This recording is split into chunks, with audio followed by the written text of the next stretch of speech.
बिस्मिल्लाहिर्रहमानिर्रहीम। अस्सलामु अलैकुम वरहमतुल्लाहि वबरकातुह। वो कौन से 5 लोग हैं जिनकी नमाज़ें कबूल नहीं होती, इसी बारे मालूमात आपके सामने पेश करने जा रहा हूँ। अल्लाह ताला 5 लोगों की पढ़ी हुई नमाज़ें कबूल नहीं करता। मोहतरम भाइयों और बहनों, जिनकी नमाज़ें कबूल नहीं होती फिर उनका कोई भी अमल कबूल नहीं होता। अल्लाह ताला 5 कम बख्त लोगों की नमाज़ें दुनिया में ही उनके मुंह पर मार देता है, कबूल नहीं करता। पहला वो शख्स जो अपनी बीवी को रुलाता है, बातों बातों पे अपनी फैमिली के साथ झगड़ा करता है, लड़ाई करता है। अल्लाह ताला ऐसे शख्स की नमाज कबूल नहीं करता। मुझे बताओ, जिसकी नमाज कबूल नहीं होती उसकी दुआ कबूल होती होगी? उसका कोई भी अमल कबूल होता होगा? एक शख्स था, गुर्बत के हाथों तंग आकर उसने अपनी बीवी को मारना शुरू कर दिया, अपनी बीवी को पीटना शुरू कर दिया। बीवी को रोज़ाना मारता, घर में लड़ाई करता, झगड़ा करता, बीवी को जलील करता, तरह तरह की अज़ियतें देता, तरह तरह की तकलीफ़ें देता, सिर्फ़ इस वजह से कि जब से तू मेरे घर में आई है अमीरी का जनाजा निकल गया है, गुर्बत उरूज पर आ गई। एक दिन उस शख्स की बीवी रो रही थी, उस शख्स ने अपनी बीवी के ऊपर जुल्म ढाया। बीवी रो रही थी, वहाँ से एक बुज़ुर्ग अल्लाह वाले का गुज़र हुआ। फ़कीर ने, अल्लाह वाले ने उसकी बीवी को रोते देखा तो उस शख्स को कहा, मियाँ तूने अपनी बीवी को क्यों मारा है?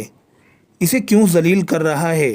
क्यों रुसवा कर रहा है? इसके ऊपर क्यों जुल्म ढा रहा है? उस शख्स ने कहा, हज़रत जब से मैं इस कम बख्त को अपने घर लेके आया हूँ मेरी गुर्बत ख़त्म ही नहीं होती। गुर्बत उरूज पर आ गई जब से इस कम बख्त औरत को मैं अपने घर लेके आया हूँ। गरीब हो गया हूँ, इतना गरीब हुआ हूँ कि खाने के लिए सुबह होता है तो शाम को नहीं होता, शाम को होता है तो सुबह को नहीं होता। परेशानियों ने आ घेरा, दुखों ने आ घेरा, टेंशन में रहता हूँ, तरह तरह की मुसीबतों की लपेट में आ गया हूँ। जब से अपनी बीवी को अपने घर ले आया, उस फ़कीर अल्लाह वाला ने कहा, मियाँ मैं तुम्हें हज़रत अली रज़ी अल्लाह अन्हु का फरमान सुनाता हूँ। एक दिन हज़रत सैयदना अलीउल मुर्तज़ा शेर खुदा रज़ी अल्लाह ताला अन्हु ख़िताब फरमा रहे थे। दौरान ख़िताब आपने फरमाया, लोगों, जो शख्स अपनी बीवी को रुलाता है, जो शख्स अपनी बीवी को मारता है, गुस्सा करता है, उसको जलील करता है, तरह तरह की उसे परेशानियां देता है, फरमाया उस शख्स की एक तो नमाज कबूल नहीं होती, उस शख्स की पढ़ी हुई नमाज दुनिया में ही अल्लाह ताला उस शख्स के मुंह पे मार देता है।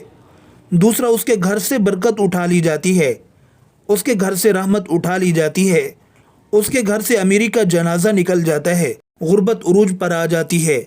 फरमाया अगर तुम चाहते हो कि तुम्हारे घर में बरकत आए, तुम्हारे माल जान रोज़ी रिज़्क में बरकत हो, रिज़्क की फरावानी हो, खुशहाली तुम्हारे कदम चूमे, तो खुदारा अपनी बीवी को ना मारा करो, बीवी पर जुल्म न ढाया करो, बीवी की आंखों से आंसू न बहाया करो। पहला वो शख्स जिसकी नमाज कबूल नहीं होती, जो अपनी बीवी को मारता है। दूसरा, शराबी इंसान, शराबी शख्स की नमाज भी कबूल नहीं होती, उसके मुंह पे मार दी जाती है जब तक वो तौबा नहीं करता, जब तक वो शराब नहीं छोड़ता।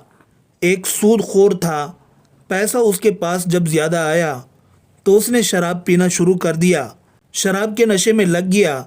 एक दिन शराब के नशे में धुत सीढ़ी से नीचे उतर रहा था, एकदम मुंह के बल ज़मीन पर गिरा, वहीं फौत हो गया, वहीं उसका इंतकाल हो गया।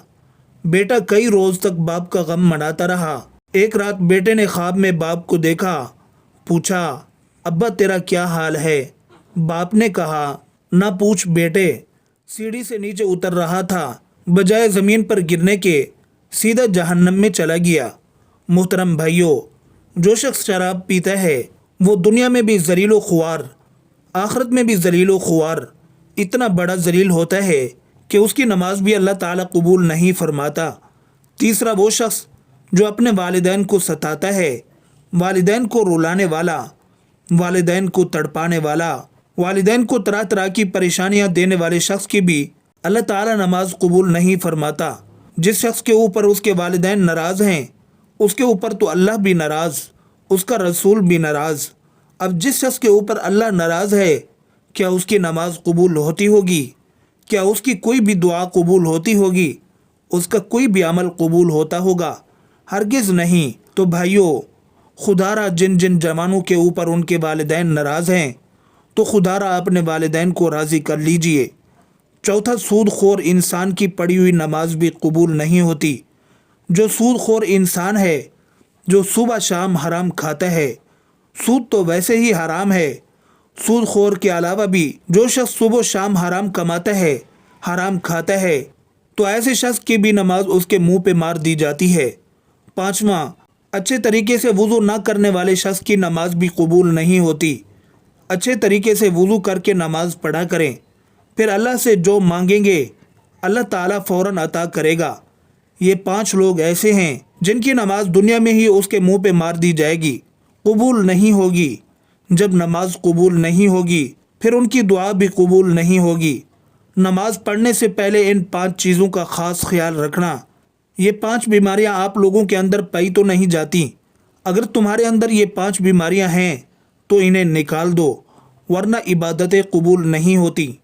پیارے نبی صلی اللہ علیہ وسلم سے پوچھا گیا، یا رسول اللہ صلی اللہ علیہ وآلہ وسلم، ہمیں کیسے پتہ چلے گا کہ ہماری نماز قبول ہوئی ہے یا نہیں؟ حضور، ہمیں کیسے پتہ چلے گا کہ آج جو ہم نے فجر کی نماز پڑھی ہے، جو ہم نے ظہر کی نماز پڑھی، عصر، مغرب، عشاء کی نماز پڑھی ہے، یہ قبول ہوئی بھی ہے یا نہیں ہوئی؟ پیارے نبی صلی اللہ علیہ وآلہ وسلم نے فرمایا، جب اگلی نماز پڑھنے کا دل کرے تو پکا یقین کر لینا پچھلی نماز قبول ہو گئی ہے۔ جب تمہارے اندر نماز کا شوق آئے گا پھر تم شراب کے نزدیک نہیں جاؤ گے، پھر تم اپنی فیملی کے ساتھ زیادتی نہیں کرو گے، فیملی کے اوپر ظلم نہیں کرو گے، تمہارے اندر رحم آئے گا، تمہارے لبوں پہ مٹھاس آئے گی۔ جب ہر وقت اللہ کا نام تمہاری زبان پہ رہے گا۔ حضرت علی المرتضیٰ رضی اللہ عنہ کے پاس ایک شخص آیا، کہنے لگا، حضرت، آج میں نے آپ کے بارے میں ایک نئی خبر سنی ہے۔ کہا، جی تو نے کیا سنا ہے؟ کہا، جی میں نے سنا ہے کہ آپ اللہ سے باتیں کرتے ہیں اور اللہ آپ سے باتیں کرتا ہے، کیا میں نے ٹھیک سنا ہے؟ آپ نے فرمایا، میاں تو نے بالکل ٹھیک سنا ہے۔ کہا، جی وہ کیسے؟ فرمانے لگے، میاں جب میرا جی چاہتا ہے کہ میں اپنے رب سے بات کروں تو میں نماز پڑھنے لگ جاتا ہوں، اور جب میرا جی چاہتا ہے کہ میرا رب مجھ سے بات کرے تو میں قرآن اٹھاتا ہوں، پڑھنے لگ جاتا ہوں۔ دن میں 5 ٹائم نماز پڑھنے کی اپنی عادت بنا لیں، صرف یہ سوچ کے ہو سکتا ہے یہ اذان میری زندگی کی آخری اذان ہو، یہ نماز میری زندگی کی آخری نماز ہو سکتا ہے تجھے تیرا رب آخری بار بلا رہا ہو۔ تو محترم بھائیوں اور بہنوں، اچھے اخلاق کی عادت بناؤ۔ اچھے اخلاق کی 360 اقسام ہیں، ان 360 اقسام میں سے کسی کو ایک قسم بھی نصیب ہوگی اللہ تعالیٰ جنت میں بھیج دے گا۔ دعا ہے کہ اللہ تعالیٰ میرا سنانا، آپ کا سننا اپنی بارگاہ میں قبول اور منظور فرمائے۔ آمین ثم آمین۔